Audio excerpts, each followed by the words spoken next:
Hey viewers, measurements of intelligence come in many different forms, but the two you probably hear are the most about IQ and EQ. What is an EQ? How does it relate to your IQ? To better understand EQ and IQ, we'll be comparing the two and sharing designs that you have a high IQ but not a high EQ. So what is IQ? IQ refers to your intelligence quotient. This is usually derived from a test that assesses your overall ability to process and relate information, recognize patterns and access working memory, among other factors.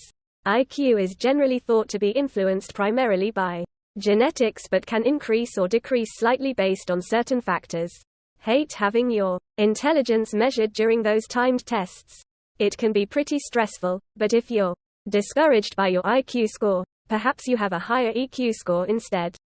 So what is EQ? EQ refers to your emotional intelligence quotient. This refers to your ability to understand, identify and control your emotions. Unlike IQ, EQ is thought to be more fluid and can change over time. Also, unlike IQ, EQ is not typically tested in the same way. While typically people with high IQs will also have a high EQ, the two work independently from one another. So what if you have a high IQ but not a high EQ? How would you tell? Well, here are some signs. Number 1, you feel emotions intensely but have difficulty controlling them. Do you often lash out at others? Do you feel your emotions bottled up inside of you and then react strongly due to these intense feelings? High intelligence is associated with intense emotionality. You may find yourself reacting strongly to the world around you and have extra perceptiveness to your situation. While there are many benefits to this, including having a strong sense for activism, appreciation for beauty, and deep empathy for others, it also comes with a number of downsides. If you have a low EQ, you may find it harder to cope with the darker side of having intense emotions.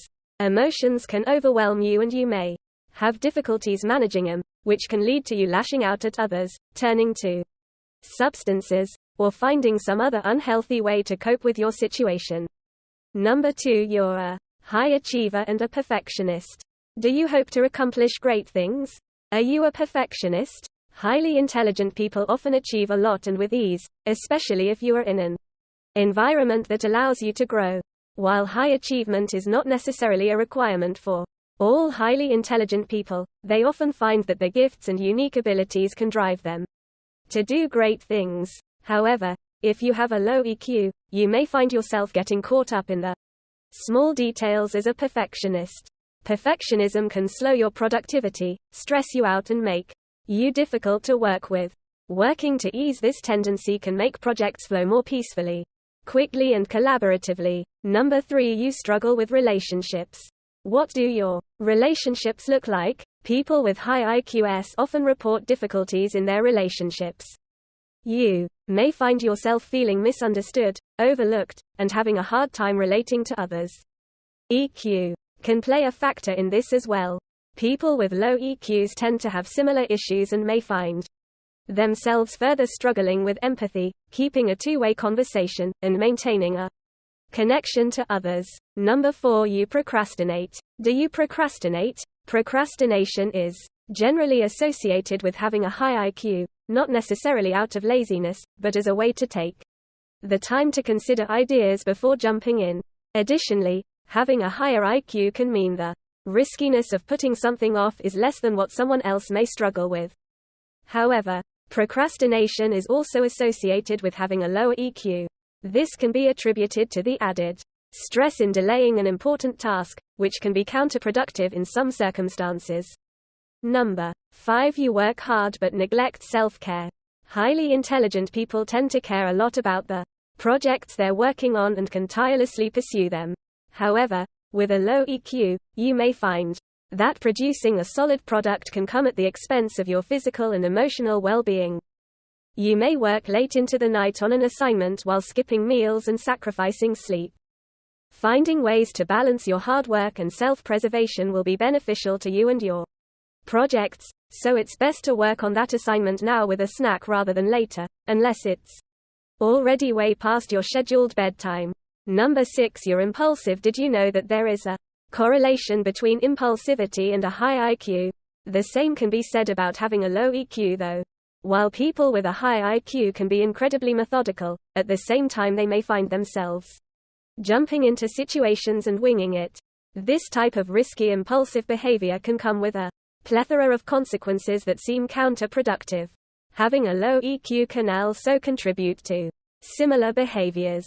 While generally, those with high IQs may find improvising easy, as they can easily navigate problems that arise, having a low EQ as well can lead to even riskier impulsive behaviors with increased emotional intensity.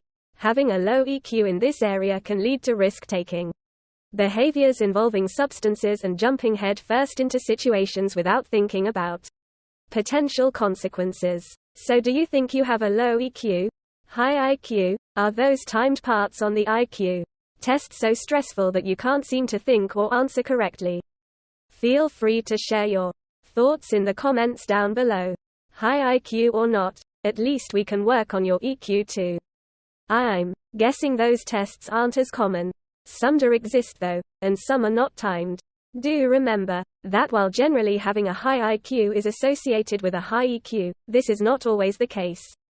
Being in tune with your emotional state is extremely important for your well-being, and finding ways to be more mindful and self-caring can be a great way to unleash even more of your potential.